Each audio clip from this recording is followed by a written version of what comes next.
I both took it that they were looking at. So anyway, I just thought, oh, I said, well, I'll just kind of put that little bug in Joanna's ear so that when it comes up. So I don't really know, but just said, we need to work with State Fair Community College because we don't have, and then they turned their head to do it all. Well, to do it all. It was something about we need State Fair Community College. Because, and of course, Keyhole was in because he was the week before he was at our state fry. And then here he is in Pettis County again. I said, well, maybe we thought about bidding on bringing the national. Yeah. I don't know. Rodeo day also to the fair. I gave you all a piece of paper to fill out. So I don't know what it is. Oh, I thought I did. But I just thought, I didn't get it. sounds like Okay. Brad or. Okay. I'm sure I can find it. Well, and I'll get you a new one, whatever you need. Hey, Keith. I was being defensive, so I didn't. Oh, you probably did. Okay. Sweet, thank you.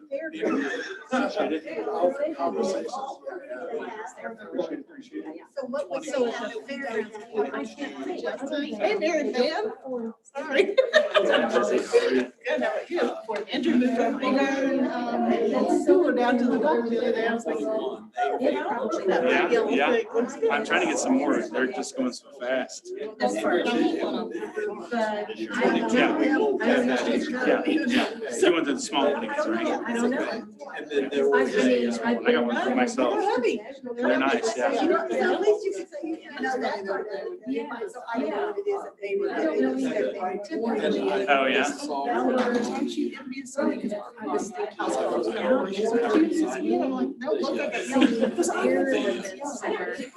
Oh my God, that's crazy. Yeah. I don't know, it's just spaces, I don't know.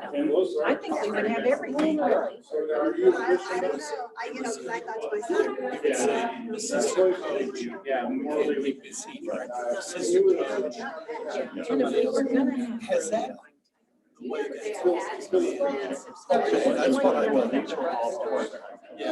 somebody has to, even if you rent it. It was so expensive. But now Three Rivers has rodeo.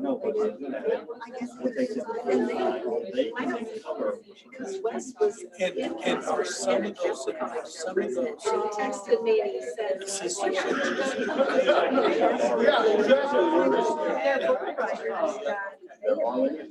and were they gay? Good. Thank you. I am frazzled today. One of those days. Yeah, one of those days. Yeah. He's a married man. Something like that. And even took a trip. Yeah, we went to Eureka last week. Yeah. Yeah, they were. I think I worked 80% of the But yeah, you're perfectly correct. Okay, well, I figured that was probably, probably the case. Do you mind if I get part of this? Okay, I'll introduce you. Don't wait. I'll let you Go in. You don't have to. Yeah. It's just been busy. I promise you won't be celebrating your first anniversary. You might be close, but you won't be celebrating. All go well? Yeah. Yeah, it went great. You guys are doing great. So, With I green don't camp. think about that. It's kind of Then the one over there. Right. Amber Stevens. Yeah. So she's kind of getting into some of that stuff. She's got to do her service hours for Junior Honor Society. So she's going to do Reading camp falls in. the reading camp falls in that, and she wants to spend some time at the animal shelter. So those are the two things she's looking to do this summer. She's 13. I said, well, once you're able to get a job, like getting a job, like she'll enjoy it. Like, so this week they got to help me move some gravel. We re-gravelled around our pool and expanded our deck base. So she was not. She's like, can I go to the animal shelter? I'm like, no. this is the work you can do Yeah. this. I think Yeah. it's bad. Yeah, last night, Mariana was at. We don't know. No, not that, yeah. No. So what do I have to do now? I said, you can say thank you right now because I busted my butt to get it all done for you. Yeah. He said, "You're done." I said, I pulled all the trimming off. So, and We're good. I said, I just knew the rain was coming and I figured that was gonna be what happened. Yeah. Yeah, we told them now that it helps if they enjoy the pool. If it turns out. Gravel around it, so Billy had her little bucket, Charlie had a little bigger, and it worked out. They probably didn't mind. well, No, they so didn't. that's an option. So now, you're not, she said you're not playing golf. No. So what time would you need? Or are you trying to decide whether or not we're gonna meet it with Ari Well, first? To this issue? We need- yeah. Anyway, but I guess I'm getting it. I know. When do we want to ride together? Well,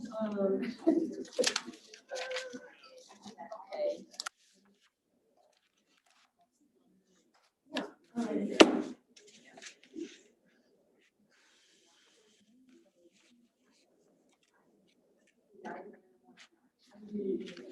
okay, yeah, so I just thought, well, if you weren't going to play golf, because we played golf, I can remember the year that it used to be when you go, I went with Debbie and, or, you know, golfers, but I don't, yeah.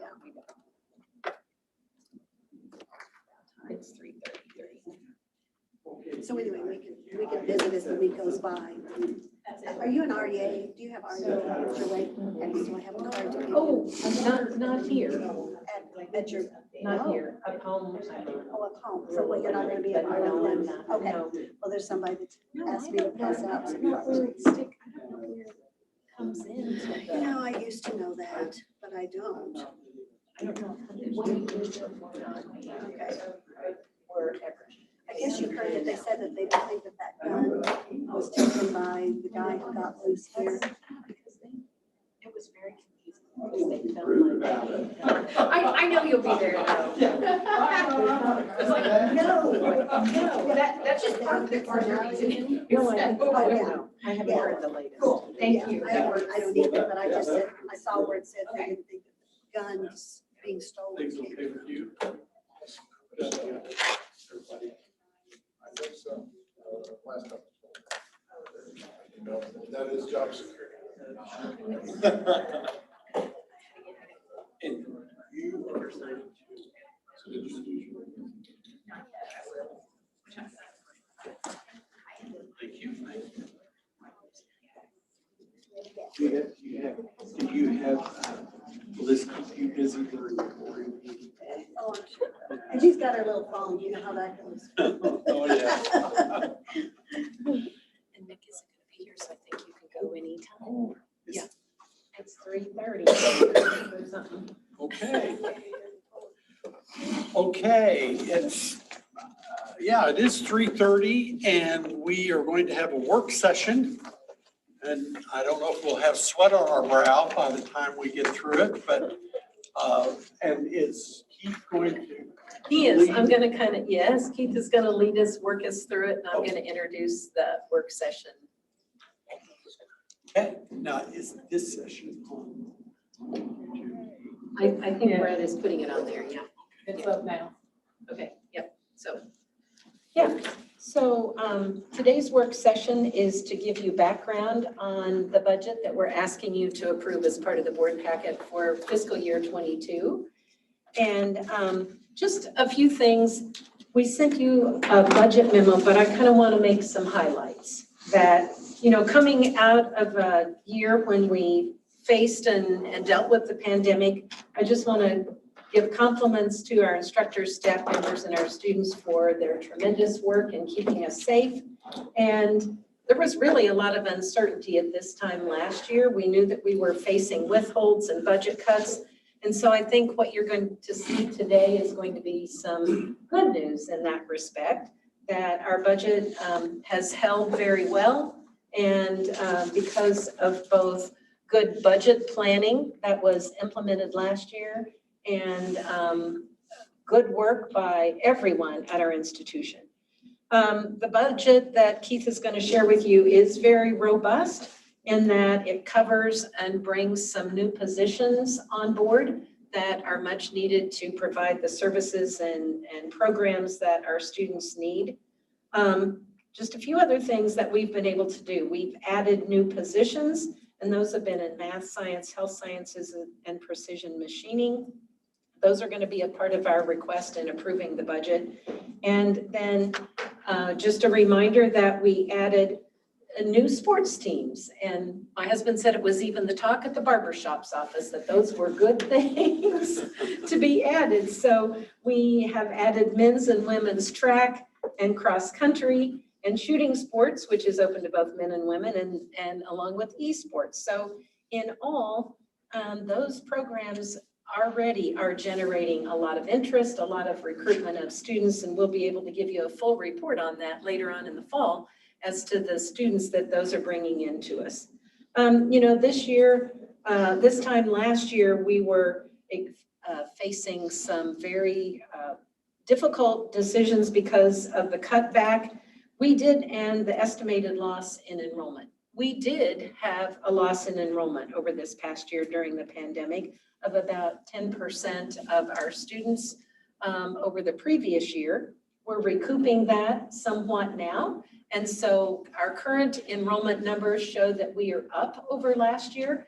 We're not still back to 2019 levels, but hopefully with the work that our admissions team and others are doing in marketing that we will be able to get back to a pre-pandemic level. That's the goal. And obviously to be healthier than that with enrollment going forward with the new programs and sports that we've added.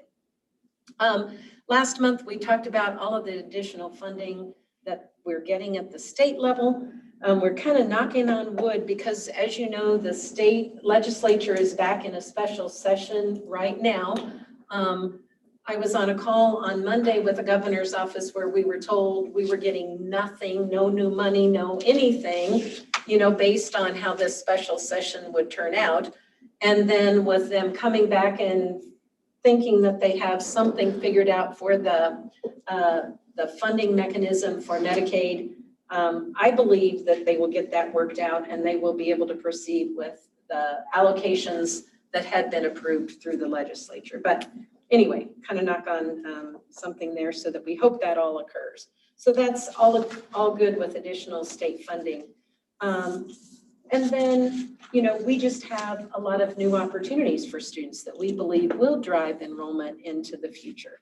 So Keith is going to come up, walk you through the budget spreadsheet that you've seen in the past. He's put it in a format that you have previously looked at that shows what our revenues, our expenditures are going to be, and then there will be an opportunity for you to ask any questions you might have about the budget.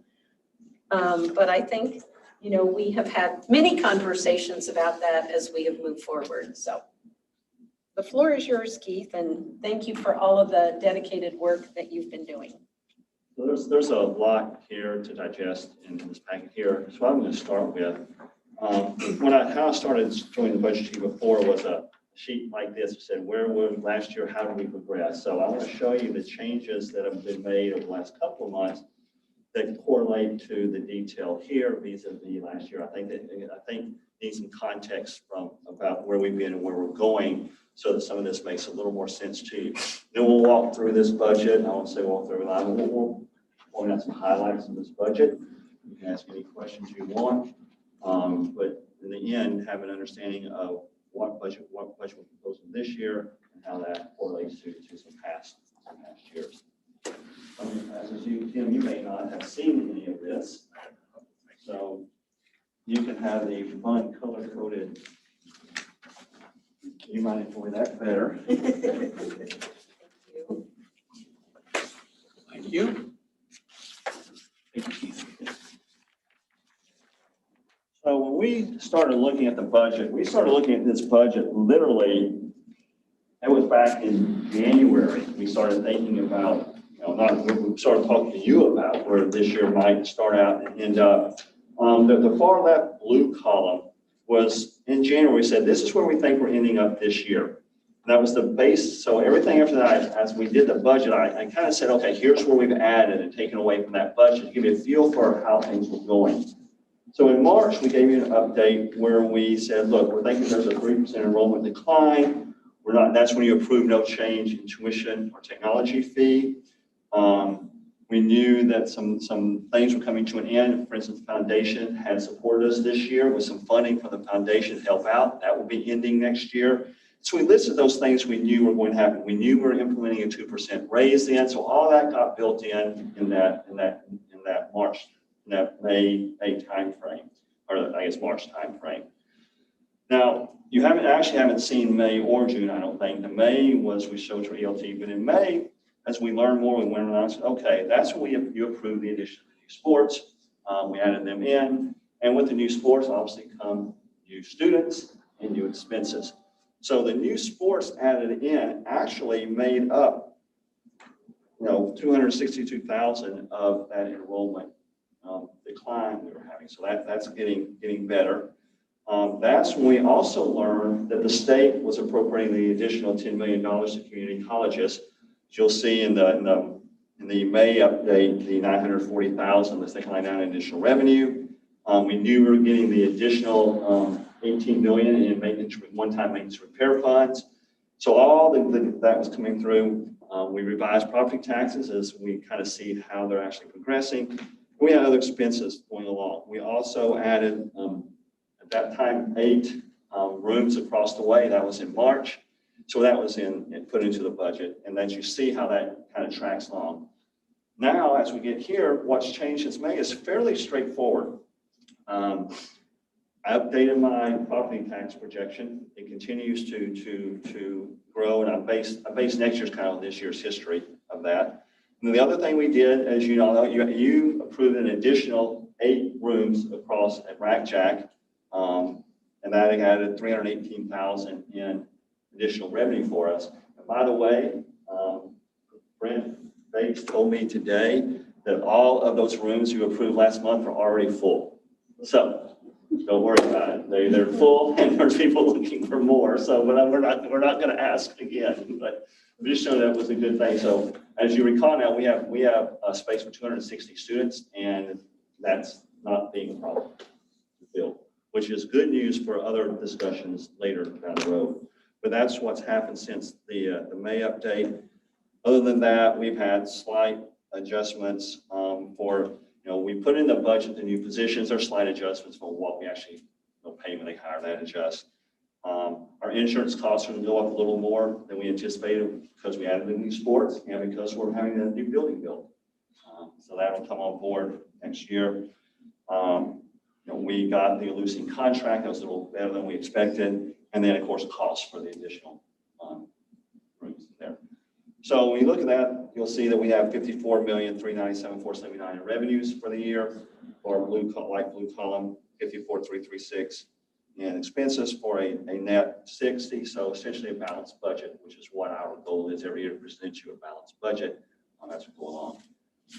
So that's kind of how we got there. Now we can talk about some of the details if you want, which is in here. So I give you the budget, and we have 5 funds in the way, and that's driven by the way that governmental academic bodies report themselves in current funds, i.e. funds that are unrestricted. We have restricted funds, we have auxiliary enterprises, we have our student clubs, and we have plant funds. So we're actually report by those funds, we manage by those funds, and we're actually report back to various entities based on those funds. So our educational general revenues is where you'll find our tuition, our MMR money, all the things that we think of as really your operating costs. That is has 29.895 in revenues coming in and 28,089 in expenses going out of that general fund for the budget. Auxiliaries for us are our campus store and our residential life. That will see a large increase in revenues and expense from prior years, primarily because obviously we've added a lot more rooms, but 3 million auxiliary revenues and 2.8 expense. Restricted revenues, a lot of those are pass-through costs like Pell Grants, A+, other grants from the state that come and go out. It's also where our institutional scholarships reside, is in that fund. So if we give an athlete housing scholarship, it's there. If we give a theater person a book scholarship, it's there. But all those there. The agency funds are student clubs. They do, and primarily their funding is fundraising that they do throughout the year for themselves and spend on their needs. And plant funds, I'll go over those a little bit more. Those are really our debt service funds.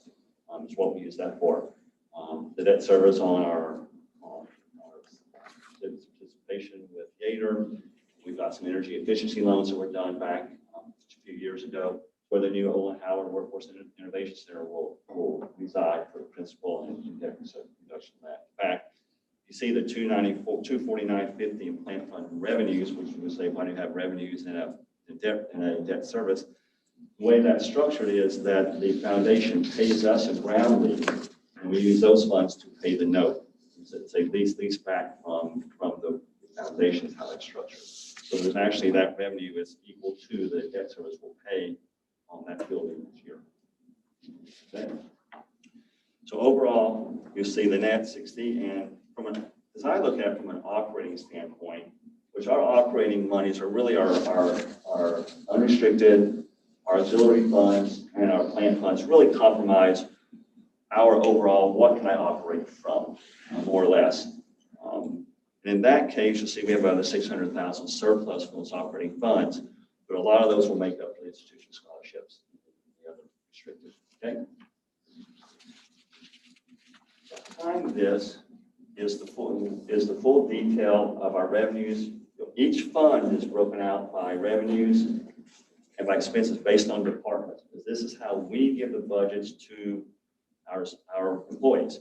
For instance, biology gets their budget, chemistry gets their budget, human resources gets their budget, marketing gets their budget, sonography gets its budget, Mary gets her budget. So that's why you see here in the revenues and the particularly expenses, you'll see it broken out by those departmental entities versus what we would consider a more natural classification of wages and that you were kind of how it's before. This is how they all budget independently. It's a very distributed budgeting process here. Every one of these groups has their own unique budget.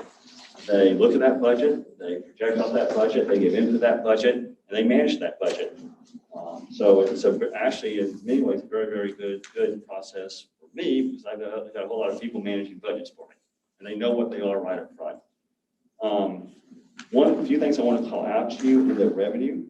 If you look at the general revenue, which is about 10 lines up from the bottom on the very first page, you'll see that in prior years, you'll see 15.5, 14.9, 14.7, and this year it jumped to 17. So pretty much says, wow, what's going on there? It's two things. One is the incremental maintenance and repair monies, that 1.5 million we saw, goes into general revenue accounted for there, and the increased state appropriations, the 940,000, go into that as well. So that's why those seems to have a big jump, because it does have a big jump. Those are both funds that weren't there last year, so I want to point that out. You see that. Otherwise, I think everything is fairly straightforward. I do want to go to, then I'm going to jump to the very last page, and we'll talk back in the middle. The last page, the very last one. So I want to make everybody, I think everybody needs to be aware of our debt service that we have every year. We do put it into our budget so that we make sure we have the cash available to pay those obligations for it. When, basically debt reduction, except for insurance, is a balance sheet item. We still do put it here to make sure we can fund it. So you'll see we have 1, 2, 3, 4, 5 debt service obligations right now. Some of you, the Train Energy Savings Project, back in 2011, the college did a very large energy efficiency study. That's where a lot of the new lighting came from. A lot of the environmental controls, a lot of the lighting controls came in to save the money. And it was financed through Train to put that in over a period, as you see, approximately, 16 years there. We still have the 2027 paid off, and if we pay that off at $460,000 a year. We have 2 loans getting ready to expire next fiscal. So And those, one is actually the Department of Economic Development helped with the energy efficiency project. It was done. And then Hewlett Packard, we put in a lot of network equipment a few years ago, a lot of servers, and they financed that. That's coming to a close too. So those come off our books here in 1 year hence. The Hecker certificates of participation, which were originally issued in 2007, and then reissued in 2017, have till 2028. So overall, we have 1.6 million in debt service each year. I just want to make sure we point that out as we go forward. I'll be happy, as you look through this, if there are any particular questions you have, be happy to answer them. I don't know that you want me to go through every single line item. I pointed out the primary revenue driver of that, which is, and then as Dr. Anderson mentioned, actually the way it's working out, just so you know, right now our tuition is, the projected year is actually flat with where this year is going to net out, is what it looks like, versus the 3% decline we had thought we would put in. The additional sports help that. And so really, the next year, from a budgeting standpoint, we have a flat.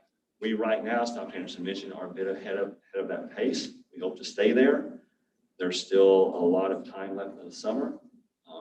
You'll learn if you spend a few years with me, I'm a fairly pragmatic budgeter. And I learned that we make sure we can meet our obligations and always get we go the right way. And like I said, we changed it from 3% decline without having a very, very positive. Questions, comments, anything I can explain?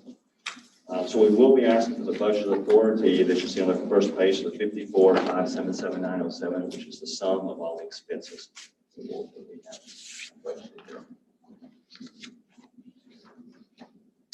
Okay, there's anything. A lot of information to digest. There's, and it's how many ways do you want to slice and dice it? It's more of a balance sheet question. Yes. That, what's our current level of reserves? Current level of reserves right now is approximately 8 million. And that's, there's a little, but that would be that's a good working number. So that's about 14 to 15%. It's about 17, well, this, last year it was 17% of last year's. Have we established a goal? Yes. What's We have a policy goal of 15 to 25% is in the policy. So we're at the lower end of it. Now understand, in this budget you're looking at here, also the debt service numbers in that number was technically would come out of it. So that's a little bit higher than that when we look at it. That 1.6 is not really, yeah, we're thinking actually look at that 17. And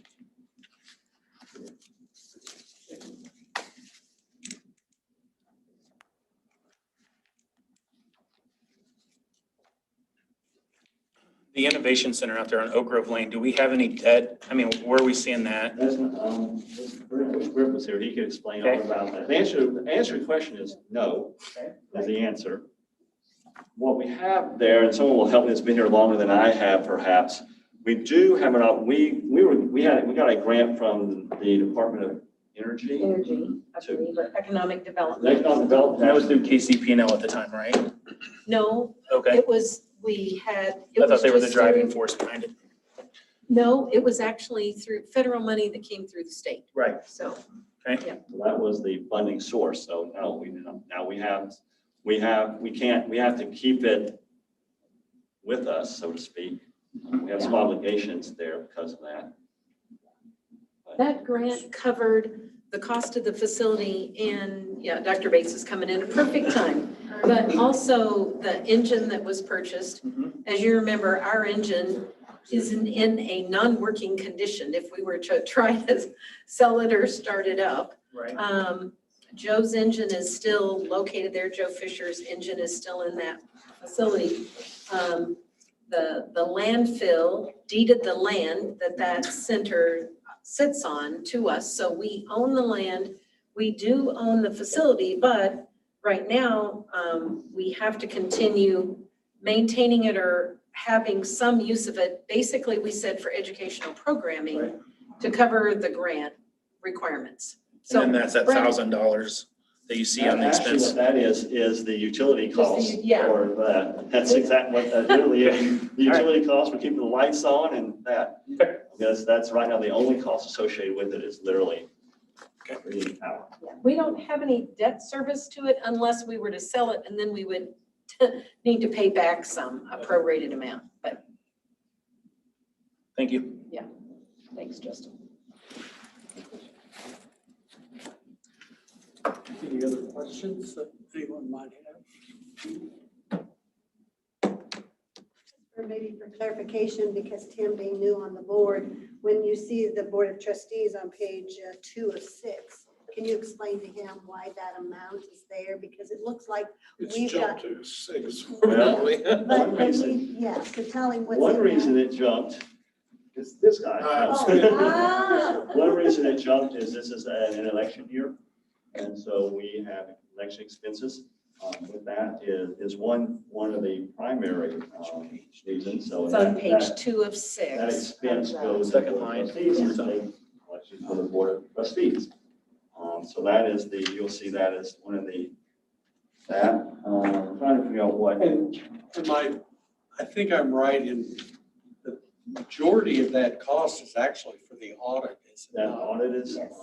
audit is actually in general administration now. It's election mainly, because it's about $30,000 And I to, think there's some, and also I think there's some more, we were kind of looking at probably some more travel versus last year. Really kind of go back to the last couple of years, add in 30,000 and then add in a little bit of other expense just in case you needed it. Is kind of, so you add 30 to your 19 of 84, well now you're back to 114, which is essentially where that is. so, yeah, let me just tell you, I build that budget for you all, but kind of with an understanding. So we built in a budget for every trustee to travel to some kind of a conference. Not all of you going to every one of them, but, so there's the Fall National Conference for American Association of Community College Trustees. And then in the spring, there's the Legislative Summit in DC. And then there's the Missouri Community College Association Fall Convention, and then the trustee workshop. So built in some of that travel. So really, which took it back to the 2019 level and then added in the election expense. So that's what that covers. And as you can see, this year, it was really what the actual to date is a minimal amount because none of us traveled, did any of that. Just a suggestion on that, or an idea, is that I know some entities will, if they have an election every 2 years, will anticipate half in 1 year and half in the other and carry over. I don't know if that's. Well, you, I don't know if you can really, I mean, we know it's coming. The thing about it is we have to incur the expenses in the year it was. So it's better that you wouldn't have a deficit budget in a year. So we don't carry over from 1 year to the next any. You don't, you zero out all these, yeah. Correct. Yeah, they have to. Actually, as close as we get to not zero base, but it's pretty close. Okay, well, if that's how it works well, to do that and just as long as we understand that Sure. particular line item is going to go up and going to go down every other year. And Keith, in going through the different departments and stuff, is the personnel cost, is it in that? It's in, Personnel right. costs in it. So for instance, if you looked at, chemistry or biology, that would include the instructor, or instructors that would be in that, that.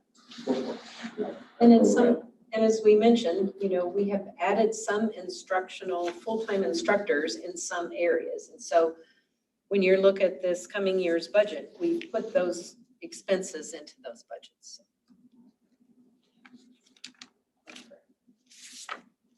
plus just, a half a year of a 2% increase, which you did in January, and then a 2% increase for this next year would be increase in those personnel costs. And a modest increase in insurance. So it's effectively liability this year being 3% less. It is a 3% increase to the budget. Sometimes in an institutional budget, the large figures Yes. are more important to look at than the individual account items because you make transfers and little adjustments here, little adjustments there.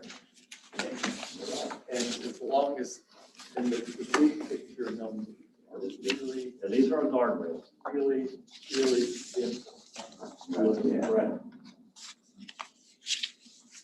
The largest expense in any one of these budget items is the personnel costs, obviously. Supplies and other things are pretty minimal in comparison. Okay, thank you, Keith. Thanks, Keith.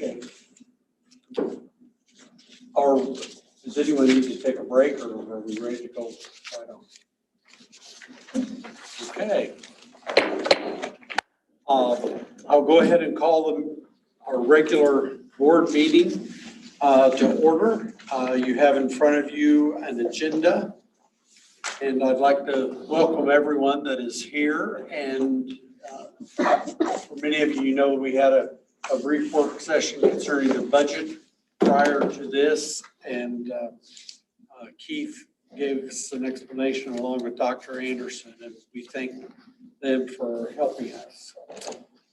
This time, I'll need an approval for the agenda that is presented. I'll make that motion.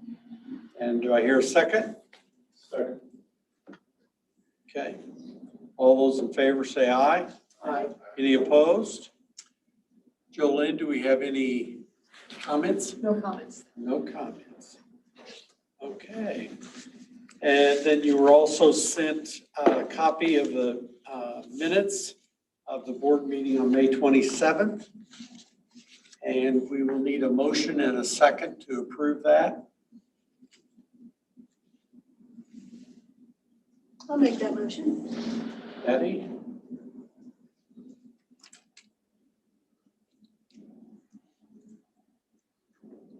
Your second? Second. I wasn't here, so last week. Okay, all those in favor say aye. Aye. Any opposed? Okay, Keith, would you like to go over the warrant?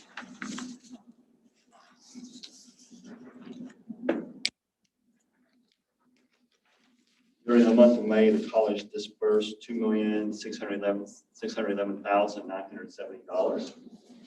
Of that, $1,446,662 were accounts payable, $807,744 was payroll, another $210,364 in income payroll taxes off of that. We've got $93,322 in financial aid and refunds for financial aid to students. Utilities were $50,610. Credit card processing fees were $33,252, and our bank charge of $16.36. Okay. Need a motion and a second to approve that, and we're assuming that Justin Every time. looked at it very closely. Did. Make sure it's Every in good penny. shape. Do I hear a motion? I'll motion. Second? Second. All those in favor say aye. Aye. Any opposed? All right, Keith, would you like to make a recommendation on the budget for FY 2022? I recommend that the Board of Trustees approve the fiscal year 2022 budget. And budget authority of $54,577,907. 2022 budget includes the compensation increases we've discussed previously. No increase in student tuition or technology fee, which we approved earlier this year. And assumes a flat enrollment as we discussed versus where we're going to end FY 21. the budget, it's recommended we also include the following additional full-time positions. There's an assistant coach plus an MPC coordinator. There's two of those, basically have two jobs. An assistant coach that also helps as a residence hall assistant. An assistant coach that also helps as an admission advisor. And then a precision machining /IEM instructor as well. And if I can just add a bit of clarification, when we had you approve the big list of positions back in March, we had asked you to approve the ones in green that we were going ahead and moving forward on, and you did that. We said we will bring some of these that were in blue back to you with the final budget, and these are the ones that we're asking you to approve as a part of this budget, and they've been incorporated into the budget. Okay. We've gone through the budget process several times in the last few months, and then Keith went through in this work session today. So I will need a motion and a second for that before we vote. I'll motion. Do I hear a second? Patty? Are there any questions or further questions? If not, all those in favor say aye. Aye. Any opposed? Okay, thank you. Rachel, I see you're going to. Yes, but I won't take very long. So just to give you a little background, when we brought the new vision plan to the board, there were actually two options that had been given to us for vision. One had a higher benefit for the employees, and after talking to United Healthcare, we elected to go with that one. It was a difference of 74 cents, and I put the lesser amount on there. So it is recommended that the Board of Trustees accept the amended proposal from Missouri Education Health Group for the vision insurance for the fiscal year 2022. The proposed plan would be through United Healthcare, and the rate for employee-only coverage would be $11.14. And then it goes up per each one. Again, that's a difference of 74 cents, and that is something that the employees pay for. College doesn't, but we wanted to make sure and get the rates right out there. Well, we appreciate that. Do I hear a motion? I have a question. Yes, sir. So there's no expenses to the college regarding. For the that? vision, that's an ancillary benefit, the So in employees. turn, I will not have to recuse myself for the cast vote. Okay. Makes sense, yes, good question, yes. I'll make that motion. I'll second. Okay, all those in favor say aye. Aye. Any opposed? Thank you, Rachel. Mark. Come right up. For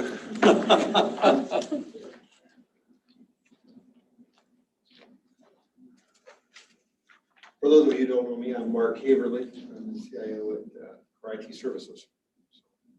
Haven't met everybody. What you have in front of you is policy 8300 revised. It is our access policy that's associated with our access regulations to kind of set some rules in place and some boundaries for accessing our data. We are going through a revision process to modernize it. So we've done a few things regarding security lately. So we kind of need to bring some things up to a little more modern language so we can keep updating our regulations. So let me read it for you. Computing and network resources shall be provided for the educational, academic, and administrative purposes of State Fair Community College. Some computer labs, network systems, and other resources shall be restricted to students who are enrolled in specific courses or programs, excuse me, or employees who have specific work assignments. Computer users shall learn, follow, and use the access controls for each resource appropriately and consistently with access regulations as defined in Regulation 8300. Those access controls are authentication, identification, and authorization. So we have access policy 8300 in place right now.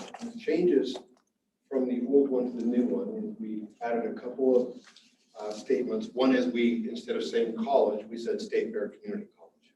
We spelled it out.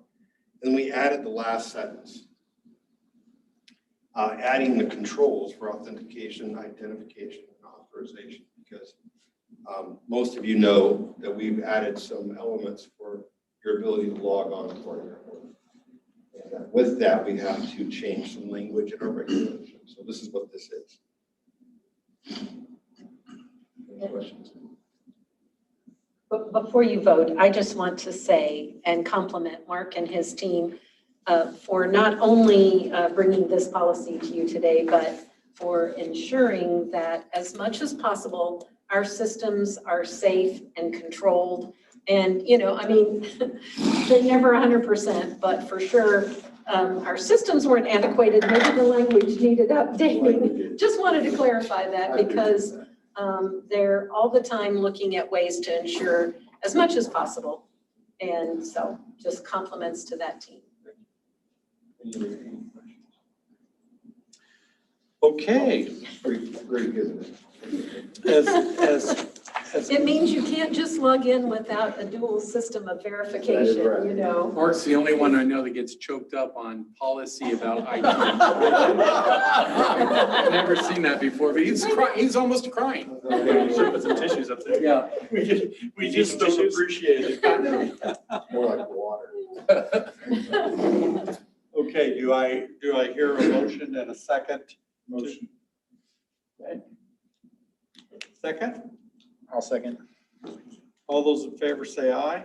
Aye. Any opposed? Dr. Anderson. All right. Well, I'm very glad to bring to you today a recommendation that we close offices at noon on Fridays during the month of July.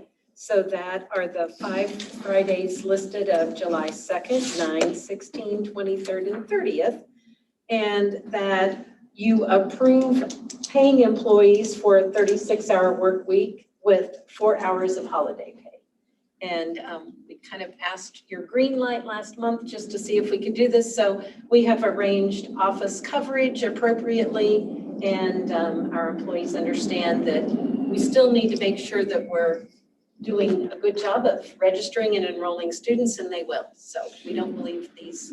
I just want to verify the 36-hour work week, is that just for one? Correct, Okay. July only. And the college would close at noon on those specific dates.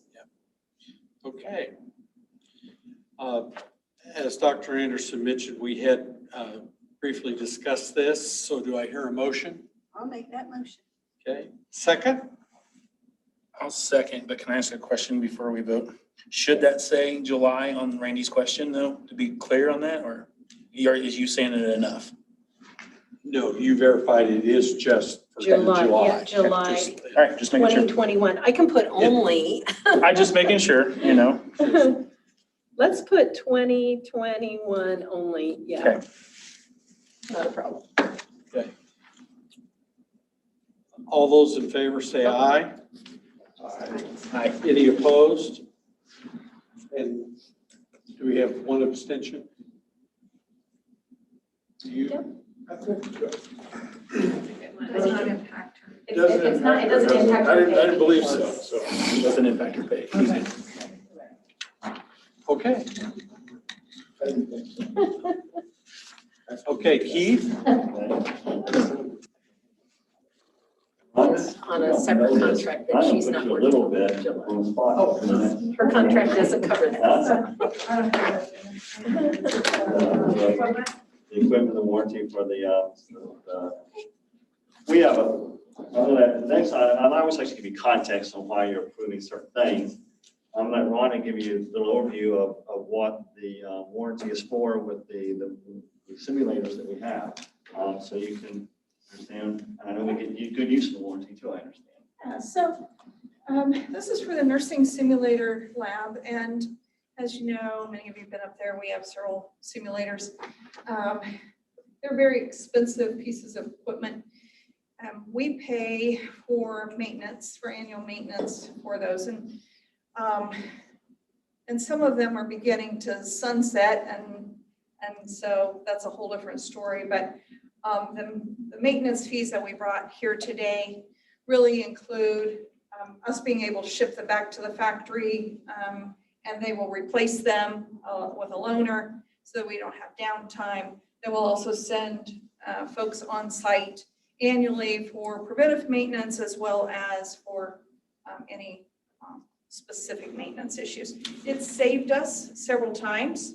In the past, we had water damage as an example in Eldon, and we had to ship it there overnight, which could have been very costly.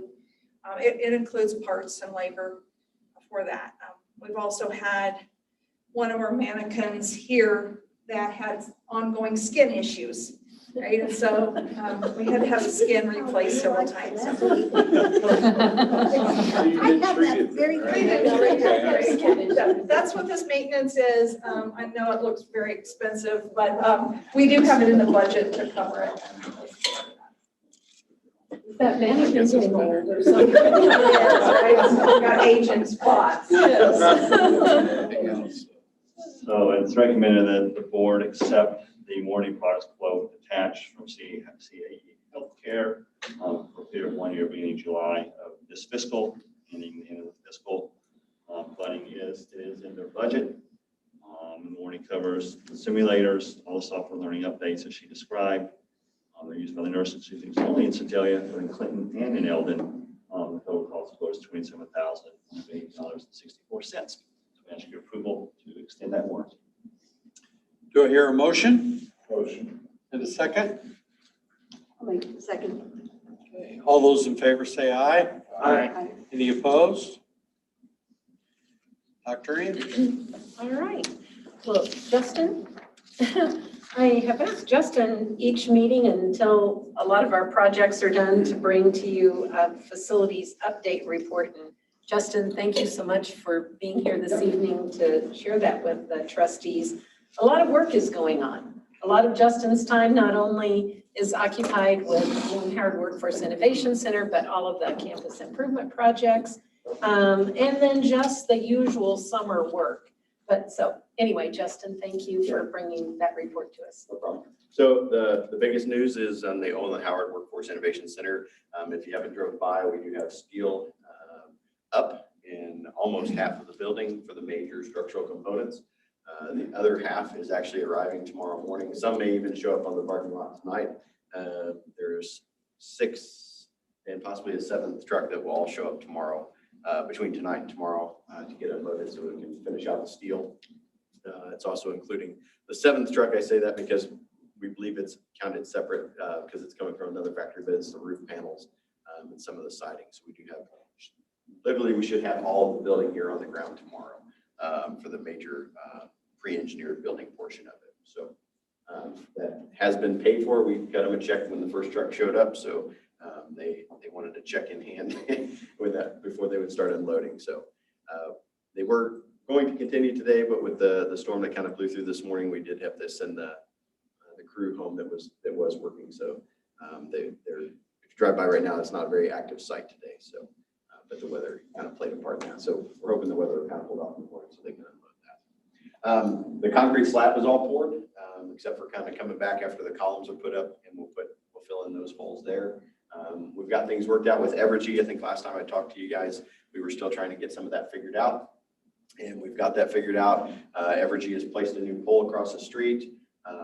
They have given us the boxes, and they are going to pull all the wire through the conduit that we're going to have bored in. So we'll have to open trench anything. That conduit is less expensive than putting the actual stick conduit together and putting it in the ground. So it's actually only going to cost us about $500 to $600 more. I sent Dr. Anderson that it was going to cost $1,000 just to, cover our bases, but right now they're only saying about $500 to $600, which is amazing. So that all kind of worked out. We were very worried about that for a little bit, but it has all kind of settled out and worked out. And Evergy has been a great partner in making sure that's happened. And the subcontractor is Goshen Electric, who's actually a local electrical provider. All Pro Electric out of Warrensburg is actually the boring company that's going to be coming through and boring that all in. So they've been, their cost is about half of what most of the other companies, they gave us a bid and gave Goshen a bit on it, so I know that they are being helpful with this as well. So as kind of a local partner. That's the major thing that's going on with that building. So once we get that steel structure up, then it'll look like things will slow down, but the interior will be going crazy trying to get things hung on the rafters and then get walls up. You'll also see that there's some block going up in the center of the building. That is a classroom, but it's a FEMA rated structure within the building. So there is no lower level to the building. So we've added a FEMA rated structure within the building so that there's a place to go for severe weather. So any questions about the Olin Howard building? The other major project you see activity going on is the sidewalk plazas that we've been doing. The building east entrance is majority complete, so the concrete is in, the pavers are actually in. It looks fantastic. It's going to look even better. We've got light poles that are being shipped. We'll have some benches and planters to beautify the area. It really spruces up that entrance to the college, so it'll be a nice addition. The Hopkins one has most of the concrete poured. We've got a little bit more to do. And the brick pavers are sitting out there and they're starting to get those placed in. The Yater one, as we call it, or the center main sidewalk, we had a little bit of delay on that one.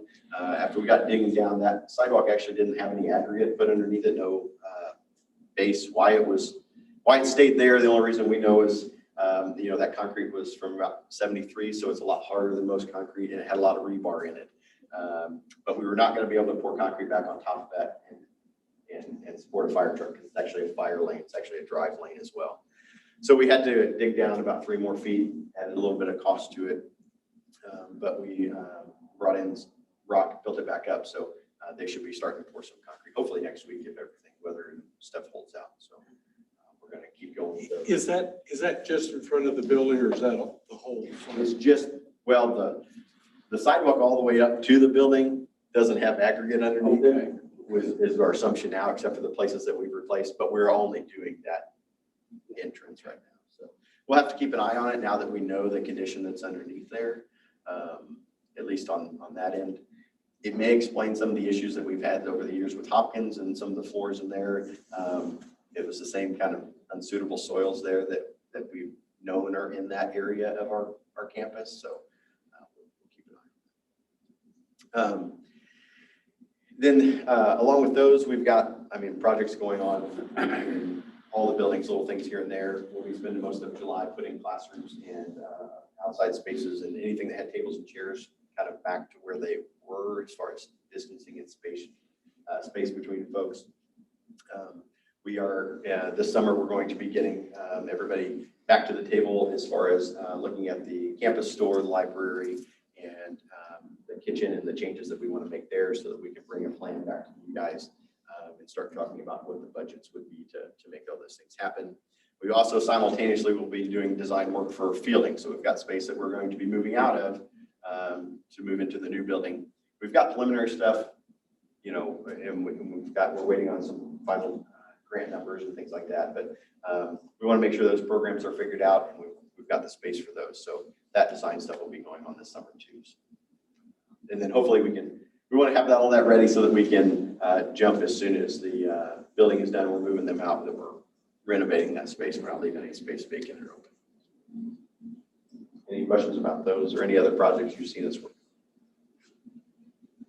Thank you, Justin. Looks like a lot of stuff going on. A lot of stuff going on. That's the big ones. So thank you guys. Thank you. Well, I have some other good news to share. Rhonda's always bringing good news when we have our leadership meeting.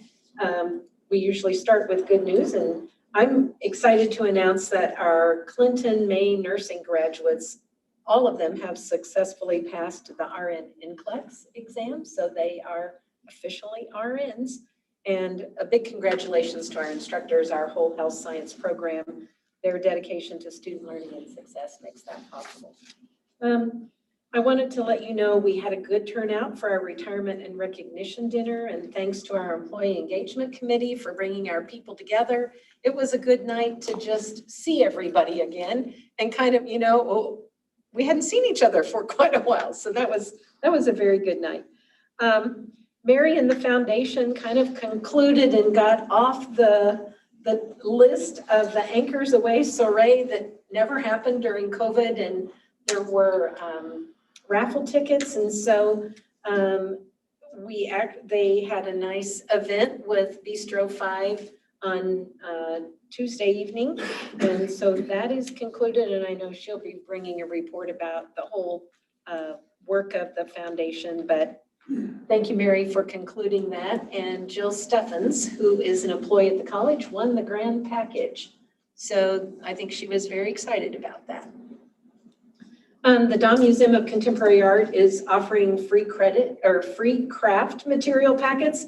They did that last Easter, Mother's Day, and they're doing a July 4th one. So if you have kids or grandkids who might want to build a firecracker wand, a star-spangled wreath, and or a tricolored lanyard, seek a packet from the Dahm. Yeah, you would love that. When the Dahm is open, they'll have those packets available. The residence hall, as Keith mentioned, we now have residence hall space for 264 students. Just think about that, 264. When I arrived here, it was 106, which is our on-campus residence hall, and all of the beds are spoken for, and I think they're starting a wait list for students that might want to live on campus. So, you know, that's really good news, but it also puts us at a capacity where we could start to think about the needs for a new residence facility. The executive leadership team traveled to Boonville on Monday as part of a 2-day retreat that we had. We did a team building exercise. We learned about our HLC accreditation that's always ongoing, where we are in that process. We've looked extensively at performance data, and we did have a professional development afternoon spent on diversity, equity, and inclusion. And then the second day, Keith has done extensive work on budgeting for a sustainable future, building models in Excel that will allow us to estimate enrollment, expenses, revenues, plug in a lot of different factors to help us look far out into the future. So compliments there. And then in the afternoon, ELT joined members of our college council and the instructional management team to work on the strategic plan. If you remember, we had a strategic plan, a new updated one, about ready to go right when the pandemic hit. And all this past year, really, there was not a lot of work on that. So we went through an updated SWOT, and then teams broke out and are refreshing that plan. And then we'll be rolling that out. So we will be bringing all of that work to you. Tomorrow is commencement for our June Health Sciences commencement at 2 p.m. in the Multipurpose Center. It's a small number of PN graduates, and a few of them will be receiving their Associate of Arts degrees. And then I just want to remind you that our COVID response team, which is chaired by Dr. Bates, continues to meet every other week. And so we met today to talk about infection rates, hospitalizations, new information that continues to come out from the Department of Higher Ed and Workforce Development, and our efforts to continue to keep our campus safe and mitigate the disease. So just so you know, we're keeping a pulse on all of that. And again, we say that, you know, if you're in an area in Missouri's a hot spot, we had a conversation today about traveling. We said, well, really, if you're in Missouri, you're, you know, in a state that I think was #1 on infection rate. So we just recommend you keep that in mind. We know masks can help mitigate that. So, but we do have a vaccine committee that's working on bringing the Katy Trail mobile vaccination trailer to campus when our students start to come back into the residence hall. So it will be here in August on the 11th and the 25th, in September on the 8th and the 22nd, and in October on the 20th and November 10th. And then I want to remind you that the Missouri Community College Trustees and Executive Leadership Conference is next week. And I know 3 of you are going to that and can report back on the work that trustees statewide do on establishing a legislative agenda for next year, and also just other topics of conversation. One of the presentations will be MCCA as a whole and State Fair as one of the partners has engaged with BKD, an auditing firm out of Kansas City, to provide some additional guidance on questions CFOs had about how to spend the additional HERF funds and what we can do. And Keith has set in on a couple of conferences that have given additional guidance, but hopefully after that engagement, we'll have almost all of our questions answered about the new ARP money, which is HERF 3, and how those funds can be utilized for things that we can do here. And then the college is closed on Monday, July 5th in observance of Independence Day. And I would entertain any questions if you have any. Okay, thank you, Dr. Anderson. Okay, Keith, would you like to give the financial report?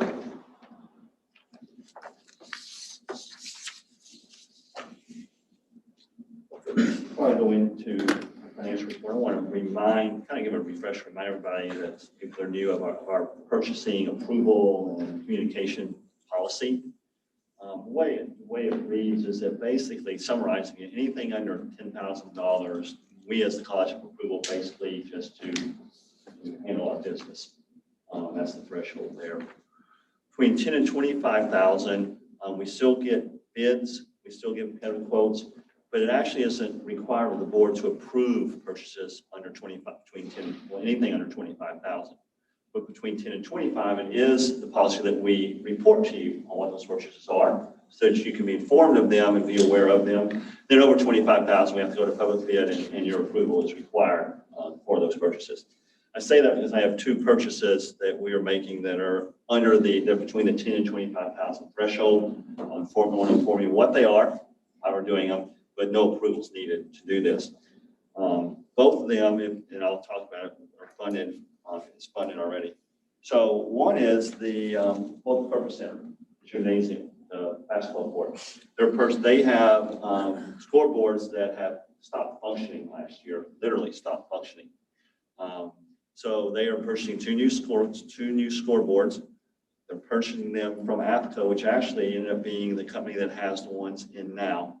AFCO had the best deal on it. They'll remove what's there, install the new ones, dispose of them. Anyway, the cost of those two scoreboards is $20,250. If you look at your budgets for men's and women's basketball, you'll see a slight increase in those budgets this year. They're split out. Obviously, we'll have to split the cost between those, and they'll have a long life for them after that. So that's one. The other is we're doing a kind of a marketing refresh of the campus. You know that all the banners or all the posters, light posts on campus have the vertical banners on them. We'll be getting new light posts in as we do this. So we're buying new fabric banners to go around. Marketing group's doing that. They're buying them through a group out of Florida called Waveline Tension. $50,000 for a large number of banners. A large number. Anyway, for me, that will be part of the refresh. You'll see his marketing budget has a bit of a bump in as well. So, for me, of those purchases. From a financial standpoint, I've said all along for about the last 6 months that I kind of promise you, don't worry, that our annual revenue budget will surpass our annual revenue actuals will surpass our budget. So I can finally say in May that has actually occurred. So for the month of May, you see our actual in our budget has surpassed what we had budgeted for the month overall.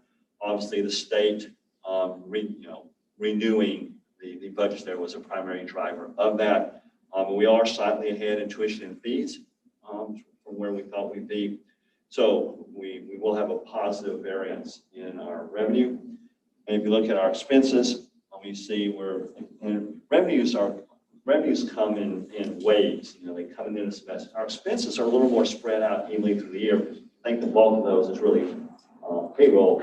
That's a little more, you can gauge it better month to month. So you'll see that we've incurred about 91.2% of our expenses. In 11 months, it's 91.7% of the year. So our budget, I would say expense-wise, is pretty much right where we thought it'd be. We'll probably end up a little less than there on expenses. Again, a slight favorable variance to that. So overall, of our education general fund, just talk about that's the primary fund we have to run our operations. we will be ahead of budget. I do want to point out, though, as Dr. Anderson mentioned, if you look at our tuition and fees revenue, essentially that's done for the year. That's summer school. By that time, we've had the revenue in for it. That this was the end of May. You'll see that we are down, 1.3, 1.4 million from last year for revenue, our tuition and revenues. That is even with a little bit of increased tuition. So I don't really want to think, when we're saying these things, that we haven't felt the impact of COVID. We have. As you said, we were down around 10%. Community colleges nationwide were down that. I actually listened to a report on the news last night in Springfield about Missouri State. They're actually declining for this coming fall. They're behind schedule from even the COVID year. And their discussion on that when they spoke to the folks in Missouri was that there's a lot of students that are still a little bit undecided. They're really ready to go back, have found other options, waiting later to enroll. So, the COVID isn't over in terms of the students and their attitudes and what they're thinking about enrollment right now. We've got to market them, we've got to outreach them, we've got to understand what attitudinal changes they may have had. But I don't want anyone to think just because this is going that the COVID impact has stopped on students. I don't think it has at all. But we are at this point pacing a little ahead of this past year, which is a good sign. So, any questions? Well, your bottom line looks like you're about $3 million. Well, there's a lot that happens during the month of June. I would just leave it like that. It looks good. It is good. We're like, so we're 91, but there are expenses that happen during the month of June. But we will have a positive variance there. I feel very good about that. Okay. All right. Thank you, Chief. Okay, board discussion. I don't know if we have any additional information, but we are going to have a report that Richard is going to give concerning the name change in that committee that met. So, Richard, we'll let you be first on the agenda of this section. Thank you. At our last meeting, Randy and myself, together with Dr. Anderson, were appointed as a committee to discuss the change of possible change of the legal name of the school. And we have that and considered that. Currently, college is legally organized as the Junior College District of Sedalia, Missouri. And the committee is prepared to make a recommendation for a change in name for consideration by the Board of Trustees. But in saying that, we also want to emphasize that we think that we need to continue doing business at State Fair Community College. There'll be no change there. We thought State Fair is a unique name. It stands out from other names of colleges. It's not about being east or south or wherever. And it's something that also identifies our main campuses here in Sedalia. No other place in the state of Missouri is going to name an institution State Fair. So there's clear identification of Sedalia through the use of State Fair. And after all, the fairgrounds is our next door neighbor. The first thing we did was ask council to give us an opinion as to whether we could legally change the name of the district. And council has issued an opinion that a name change can be done and outlined the requirements for enacting a name change. The basic requirements are that the name change would require unanimous consent by the Board of Trustees. It is not a matter that is submitted to the voters. It is not a ballot issue. The change in name is a matter that is determined by the Board of Trustees. that consideration of the name change or formal action must occur after publication of a notice in a newspaper in the county where the district is located. And there's specific requirements on that publication. There's a requirement that the name follow the format, the Community College District of blank, Missouri. And council has recommended that any proposed name change contain a geographical reference to where the district is located. Just thinking that the way the statute is written, that is advisable. So finding out that it is legally possible to change the name of the district, the committee went on to ask, is it advisable that it be changed? There were a couple points that came up. When the district was organized, 52 years ago, the statutes in effect made reference to junior colleges, that junior college, and that the primary mission of two-year institutions at that time was to be a transfer institution. But in the 52-year history of this institution, things have changed. We now we include technical programs, vocational programs. We offer two-year degree programs where that is the terminal degree. It's not a transfer degree. It's the terminal degree for that particular program. Also, in educational circles, two-year colleges are called community colleges. They're not called junior colleges anymore. And additionally, the statutes of the state of Missouri make reference to community colleges and not to junior colleges. So we felt that we should, instead of being in the junior college district, we should be the community college district, just to reflect our current mission, our future mission, and the scope of who we are as an institution. So that is a part of the recommendation. As far as the remainder of the name, organized as the District of Sedalia, Missouri, our discussion said that name doesn't acknowledge the patronage that we have of district residents and taxpayers who do not live in Sedalia, who don't have a Sedalia address.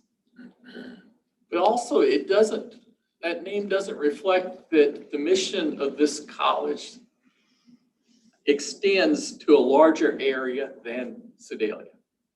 And that we should have a name that reflects where we are now and where we hope to be in the future, and that is more reflective of the entire service area, not just, and maybe not just our district boundaries, but our service area, especially since we do have campuses located outside our district boundaries that are in our service area, but not within the district boundaries. We discussed that if we look to the future, if a future board would want to consider expanding the boundaries of the district at some point, we thought maybe a change in name would be conducive to that happening. That to show that it was a district not just in name Sedalia, but for a larger area. And that might facilitate that option going forward, is most people only see the legal name when they go into a ballot box to vote on something. And that we thought we needed a name that reflected should have a name that reflected who you are. We considered multiple possible names, and we decided that we're going to recommend to the Board of Trustees that the name of the Junior College District of Sedalia, Missouri be changed to the Community College District of Mid-Missouri. Our district is now composed, doesn't have a single geographic identity. If you just think, Pettis County is in the Kansas City media market. Benton County is in the Springfield media market. Cooper County is in the Jefferson City, Columbia media market. So as far as a sort of a tightly drawn area, we really don't have a significant, have something that really jumped out to us. We talked about the lake locations, but Sedalia really doesn't identify with lakes. Boonville doesn't identify with lakes that much. So that's sort of how we got to Mid-Missouri, because we thought it reflected where our campuses are located. It encompasses, basically, our service area is defined as would cover what is generally thought to be Mid-Missouri, or at least a large part of it. And we thought that the likely, if there were any expansion to be considered in the future, that would be in areas that identify as Mid-Missouri. And we arrived at Mid-Missouri over Central Missouri.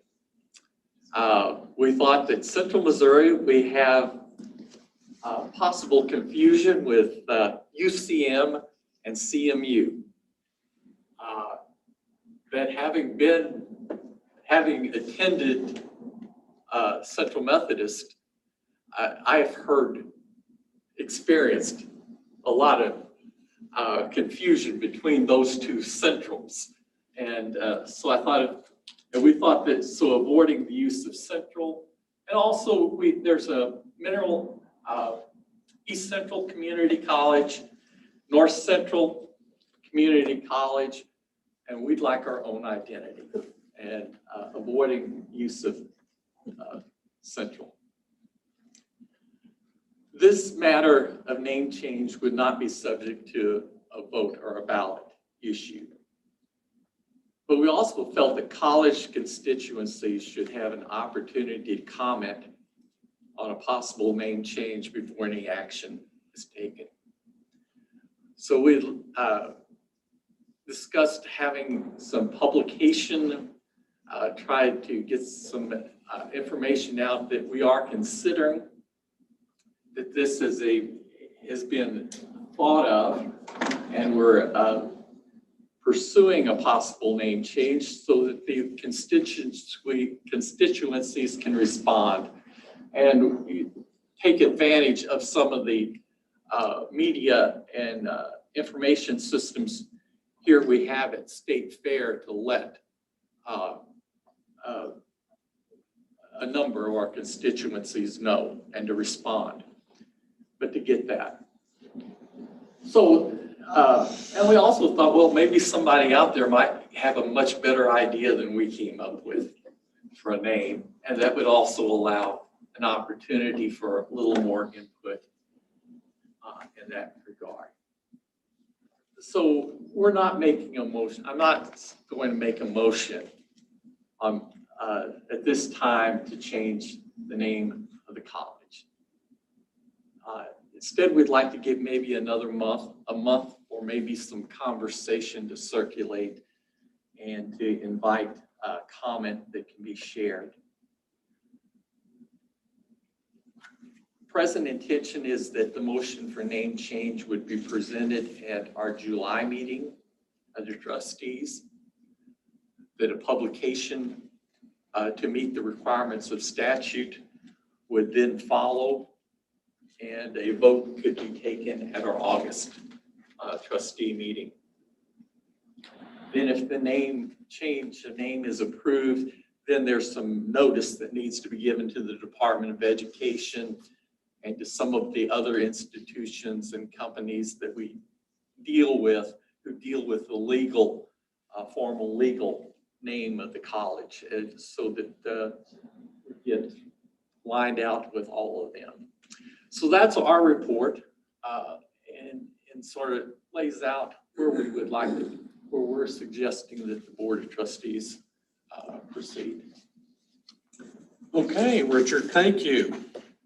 And as he mentioned, there was a lot of discussion concerning opportunities, and just to make it clear, the proposed recommendation would be changing the legal name to the Community College District of Mid-Missouri, but leaving the name of the college, as Richard mentioned, still doing business as State Fair Community College. So there might be some questions about that in the community or in our service area, but it would, all that's being proposed in this proposal would be the legal name that primarily you would see on a ballot if you would go to vote in the future. So, Richard, I appreciate that. You covered that very well. Thank you.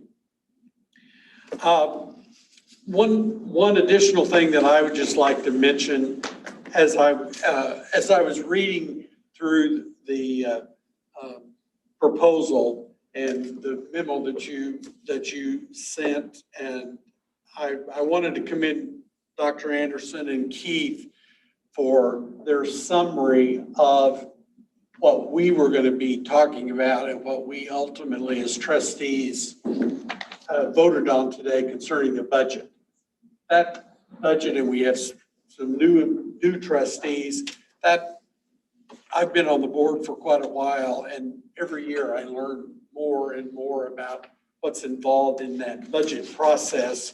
And I appreciated you all helping us kind of understand what's going on. And I think I would encourage that for whoever is in charge as you move forward, because as trustees, we're not involved in that, and it helps. It helps it to be clear, and I appreciated that very much.